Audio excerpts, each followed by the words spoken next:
case you missed it, here's what happened live on CNN earlier this morning as President Obama was going down the handshake line at the memorial service for Nelson Mandela in South Africa.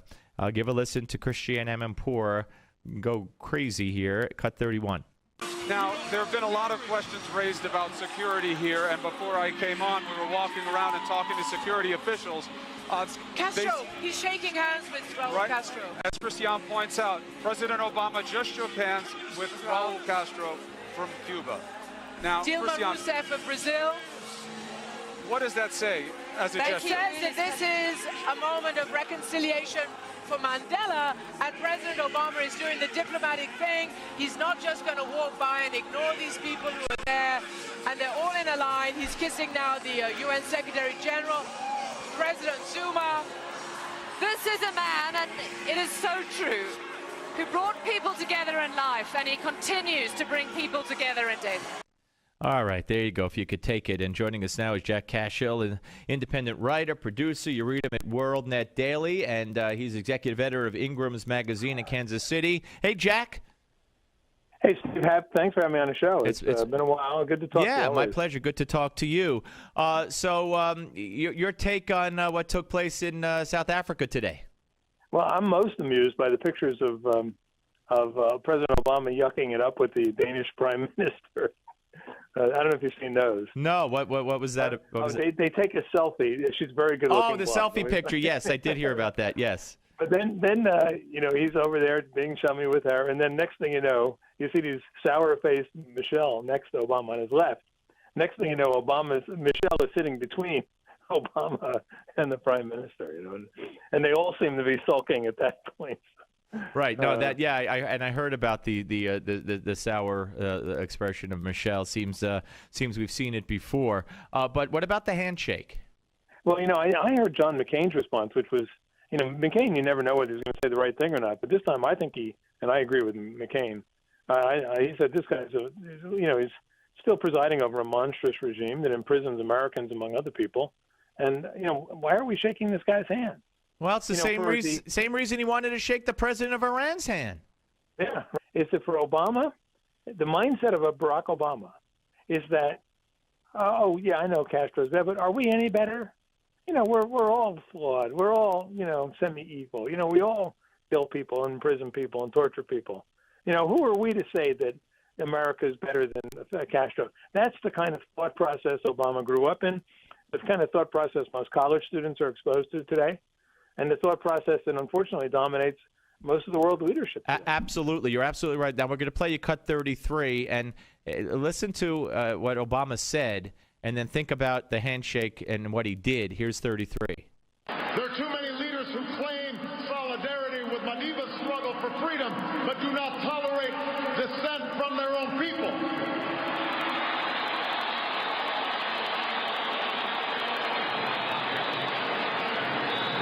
And there are too many of us on the sidelines, comfortable in complacency or cynicism, when our voices must be heard. So there you go. Which one is the real Obama, as if I didn't know? Right. At least he has a fresh audience there who are going to cheer him probably as much as they did Mugabe. When you've exhausted your own natural audience who know you much too well to get excited about anything you've said, then it's always good to go overseas and find someone, an audience that knows nothing about you other than what you look like and what they've been told on their one or two TV channels. Well, we're talking to Jack Cashill. You read him at WND.com, and he's also the executive editor at Ingram's Magazine in Kansas City, and author, of course. And you predicted, of course, and tell the folks about your. You read Obama right from the beginning, and in one of and you wrote a book about it. Right. I think we talked about this, Steve, during the 2008 election. Absolutely. Cycle, but I was the one who originated the thesis that Barack Obama did not write his own books, and that Bill Ayers was the primary craftsman for the initial book, Dreams from My Father, which book, by the way, was proclaimed by Time magazine as the best written memoir ever produced by an American politician. His genius mythology was based on that book.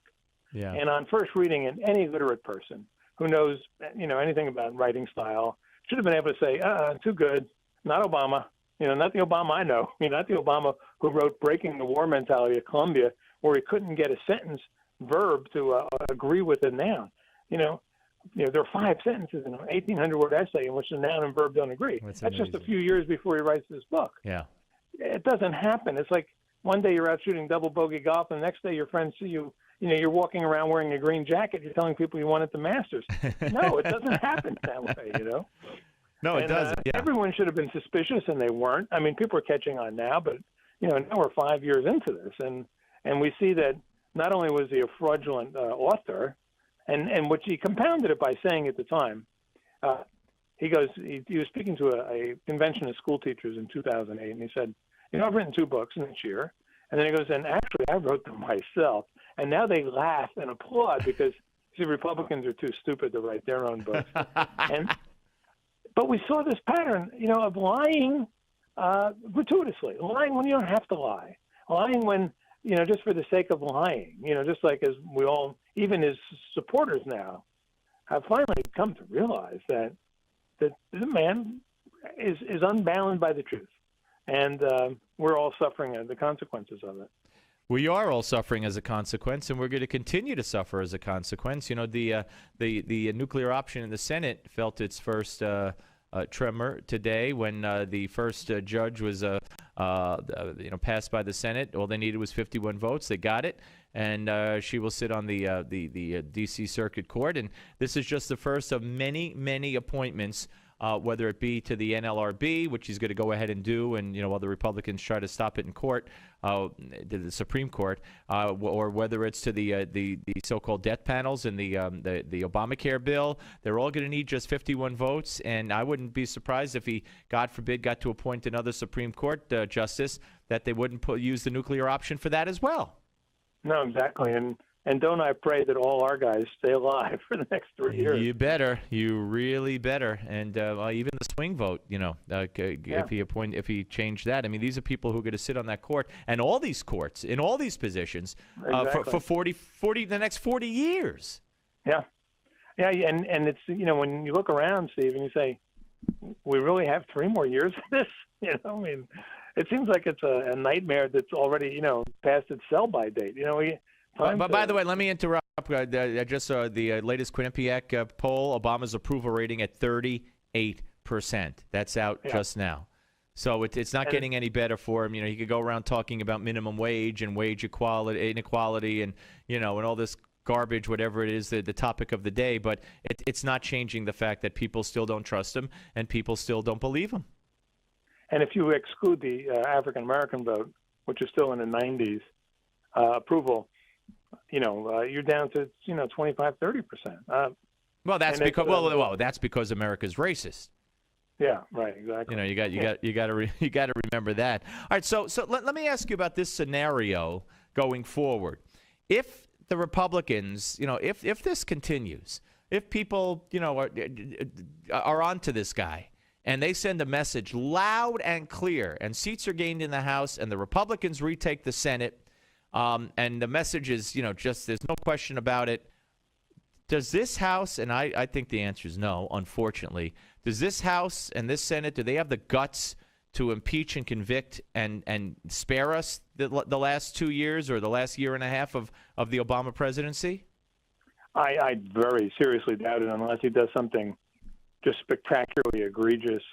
And you mean like change the law, like decide what laws to enforce and what laws not to enforce, and give people exemptions from law? All we heard as an argument for Obamacare during the shutdown was it's settled law. Well, it's not settled law because Obama keeps changing it whenever he wants. No, and when you read what the Georgetown professors were saying at the hearing last Turley, I had Turley on. It's an imperial presidency. He said this is what the founding fathers feared. I mean, that's why I don't get it. Ted Cruz understands this. Many of them, Alan Dershowitz to a degree understands it. Many people understand it, but, nothing's getting done. And part of the reason is, for the, unfortunately, and this, that at least half the American population pays very little attention and they need something dramatic and sexy to waken them up. And unless they're awoken, then it would be suicidal for the Republicans to try to impeach the president. All right, where's Monica Lewinsky? Where is she? Exactly. I mean, if it can't play on, ETV, it's not going to work in terms of the larger media, and that's unfortunate. It's true. Obamacare at least has the virtue, in terms of a political virtue, of hitting people where they live. I mean, Benghazi didn't have that. The IRS scandal didn't. Right. No, people are feeling this. NSA spying scandals, et cetera. Unless you start hitting people at home or entertaining them provocatively, they'll remain quiescent for the most part. Well, 100 million people at home are going to feel it next year, and that'd be after the election. So it would be after the election that they'd know about it around election time, but the policies would be canceled after the election at the end of the year, and then they might be in such a mood that the climate might just be right. And again, I'm not saying make anything up. In my mind, when you say we're not going to enforce this law, we're going to enforce that law, I'm going to give this one an exemption to this law.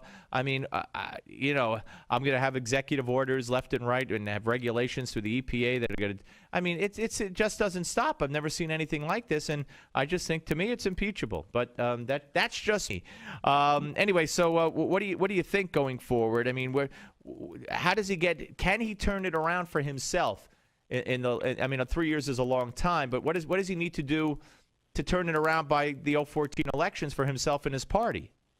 I'm not sure there's anything he can do because, I recall, and, there's a lot of pundits were talking during the government shutdown for 2 weeks, and the soft right were saying, this is horrible. We'll never recover. We should be talking about Obamacare. And I'm thinking to myself, hold it. We're going to be talking about Obamacare for the next 3 years. It's not bad to take a 2-week break in which you tell the world we're trying everything we can to defund this program. And I don't think there's any relief for Obama. There'll be little spikes when he does something grand and glorious, and the media pumps him up like they're trying to do in South Africa. But I think it's a long slog towards oblivion for Obama. Yeah, that's not to say, but he's still governing, and right now he has at least one in the Senate chamber to support him, and he has the media still behind him. Absolutely, and that Senate chamber, unfortunately, it could confirm his appointments with a simple majority. Hey, Jack, good to talk to you. We'll have you back. Appreciate it. Hey, Steve, anytime, sir. Thank you. Jack Cashill, ladies and gentlemen, writer, producer, best-selling author. Read him at WND.com. Here on the Steve Malzberg Show. Okay, so is the health care law Obama's Iraq? I could think of other analogies to make, but our next guest, Ramesh Ponnuru, says that it is. We'll talk with him when we return right here on the Steve Malzberg Show. Interesting headline on Newsmax TV and radio.